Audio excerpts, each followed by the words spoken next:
ఖమ్మం వ్యవసాయ మార్కెట్లో మిర్చికి గిట్టుబాటు ధర లేకపోవడంతో రైతులు దోపిడీకి గురవుతున్నారని రైతు సంఘం నాయకులు ఆగ్రహం వ్యక్తం చేస్తున్నారు. గత సంవత్సరం ఇదే సీజన్లో క్వింటాకు 23,000 ధర పలికిన మిర్చి ఈ సంవత్సరం 13,000, 14,000కు మిర్చి ధర పతనమైందన్నారు. రైతులు 2 లక్షలకు పైన మిర్చి పంట పైన పెట్టుబడి పెడుతున్నా గిట్టుబాటు ధర పలకకపోవడంతో ఆవేదన చెందుతున్నారు.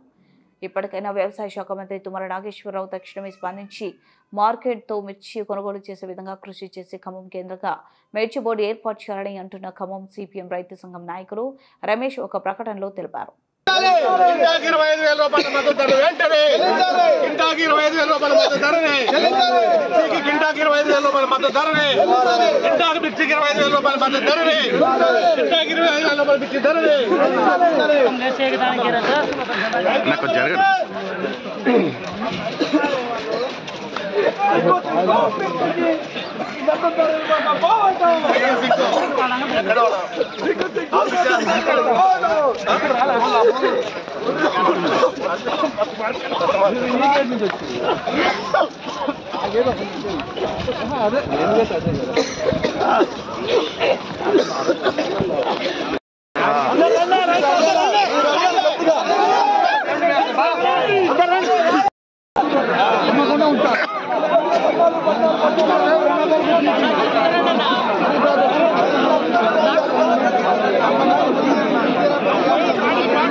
మిర్చి దోపిడీ అరికట్టండి. మిర్చి దోపిడీ మిర్చి రేటు విషయంలో రైతులు జరిగే అన్యాయాన్ని మిర్చి రేటు విషయంలో రైతులు జరిగే అన్యాయాన్ని మిర్చి రేటు విషయంలో రైతులు జరిగే అన్యాయాన్ని మిర్చి రేటు విషయంలో రైతులు జరిగే అన్యాయాన్ని చెల్లించాలి. మిర్చికి కింటాకి 25,000 రూపాయల రేటుని చెల్లించాలి. మిర్చికి కింటాకి 25,000 రూపాయల రేటుని చెల్లించాలి. మిర్చికి కింటాకి 25,000 రూపాయల రేటుని చెల్లించాలి. మిర్చికి కింటాకి 25,000 రూపాయల రేటుని వర్ధిల్లాలి రైతుల ఐక్యత, వర్ధిల్లాలి రైతుల ఐక్యత, వర్ధిల్లాలి రైతుల ఐక్యత, వర్ధిల్లాలి రైతుల ఐక్యత.